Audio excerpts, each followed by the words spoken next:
नमस्कार साथियों, आप सभी का स्वागत है हमारे YouTube चैनल पर। आशा करते हैं आप सब कुशल मंगल से होंगे।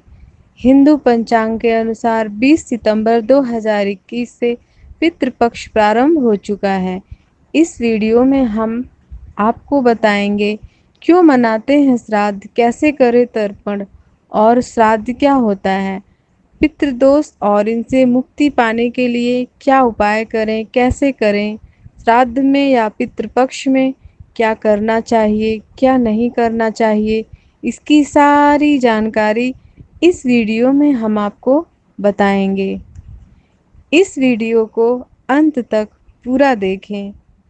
तो आइए शुरू करते हैं। पितरों की आत्मा की शांति के लिए धार्मिक अनुष्ठान किए जाते हैं।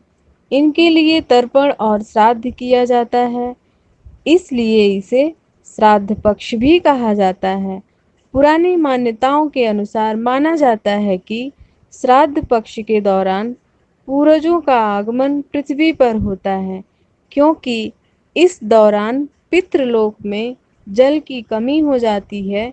ऐसे में वे जल और अन्न ग्रहण करते हैं और अपने वंशजों द्वारा किए गए तर्पण और श्राद्ध से प्रसन्न होते हैं।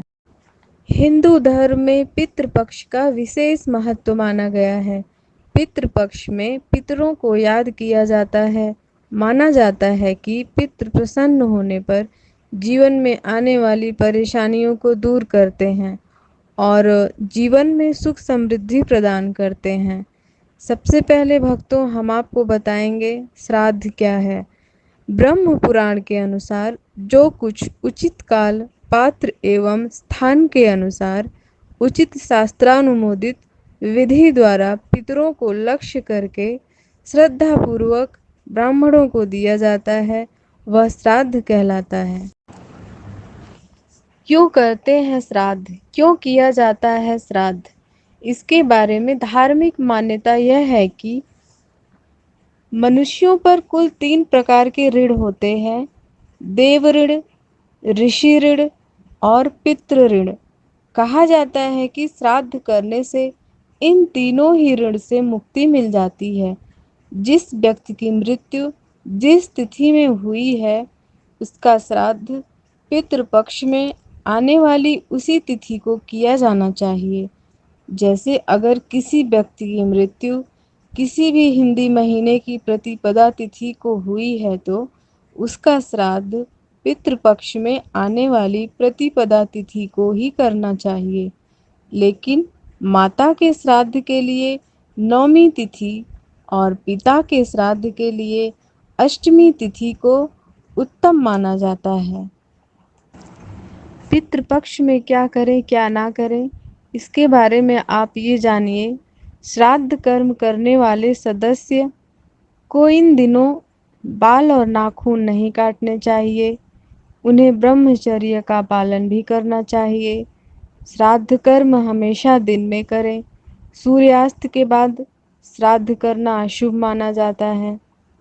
इन दिनों लौकी, खीरा, चना, जीरा और सरसों का साग नहीं खाना चाहिए। जानवरों या पक्षी को सताना या परेशान नहीं करना चाहिए। उनको प्रसन्न करने के लिए पितृपक्ष में अगर कोई जानवर या पक्षी आपके घर आए तो उसे भोजन जरूर कराना चाहिए। ऐसा माना जाता है कि पूर्वज इन रूप में आपसे मिलने आते हैं। पितृपक्ष में पत्तल पर भोजन करें और ब्राह्मणों को भी पत्तल में भोजन कराएं। यह अति फलदायी होता है। आइए हम आपको बताते हैं किन कामों को हमें पितृपक्ष में नहीं करना चाहिए, जिस कामों से हमें दूर रहना चाहिए। पितृपक्ष में कोई भी शुभ काम जैसे शादी, सगाई, मुंडन, गृह प्रवेश, घर के लिए महत्वपूर्ण चीज़ों की खरीदारी नहीं करना चाहिए। न कपड़े खरीदें, किसी प्रकार की खरीदारी को अशुभ माना जाता है। इस दौरान बेहद सादा जीवन जीने और सात्विक भोजन करने के लिए भी कहा गया है। आइए जानते हैं पितृदोष के बारे में और उनके उपाय के लिए क्या करना चाहिए। कुंडली के पितृदोष दूर करने के लिए पितृपक्ष का समय सबसे अच्छा माना जाता है। इन दिनों पितरों को खुश करने के लिए और उनका आशीर्वाद पाने के लिए कई तरह के उपाय किए जाते हैं। जिन लोगों की कुंडली में पितृदोष होता है, उन लोगों को संतान सुख आसानी से नहीं मिलता है या फिर संतान बुरी संगत में पड़ जाता है। इन लोगों को नौकरी या व्यापार में हमेशा दिक्कतों का सामना करना पड़ता है। काम में बार-बार बाधा आती है, घर में ज़्यादा कलेश झगड़े होते हैं, घर में सुख समृद्धि नहीं आती है, गरीबी और कर्ज बना रहता है, अक्सर बीमार रहते हैं, बेटी या बेटे की शादी में रुकावट आती है। आइए हम इनके उपायों के बारे में जान लेते हैं। किस तरह के उपाय हमें करने चाहिए। बहुत ही सरल तरीके से हमने आपको उपाय के बारे में बताया है। पितरों को प्रसन्न करके पितृदोष को आसानी से दूर किया जा सकता है। श्राद्ध के पहले दिन भाद्रपद पूर्णिमा का व्रत करें। घर या व्यापार स्थल पर स्वर्गीय पितरों की अच्छी तस्वीरें लगाएं। ये तस्वीर दक्षिण पश्चिम दीवार या कोने पर लगाएं। दिन शुरू करने के बाद सबसे पहले उनको प्रणाम करें। हर दिन उन्हें माला चढ़ाएं और धूप बत्ती दिखाकर उनका आशीर्वाद लें। उनके नाम पर ज़रूरतमंदों को खाना बांटें। पितरों के नाम से धार्मिक स्थल पर धन या सामग्री दान करें।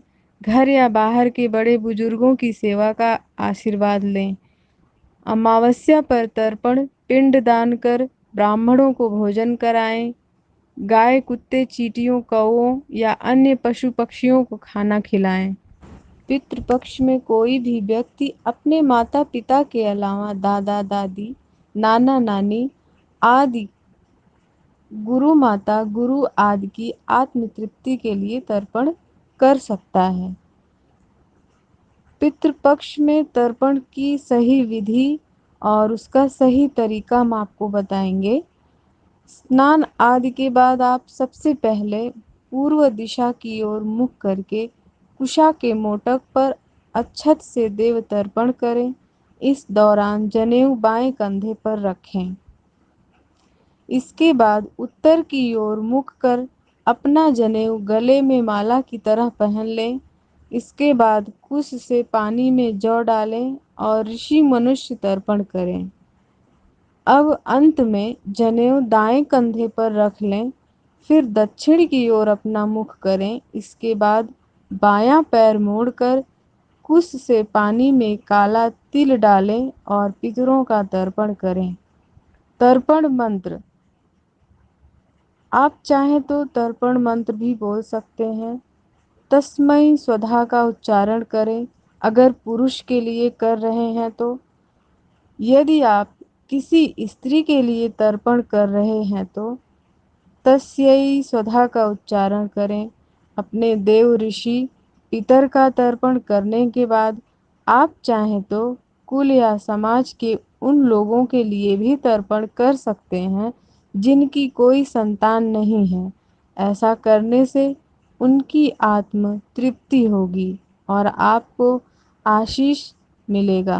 इसके लिए आप एक गमछे के कोने में काला तिल लें, उसे पानी से भिगो दें।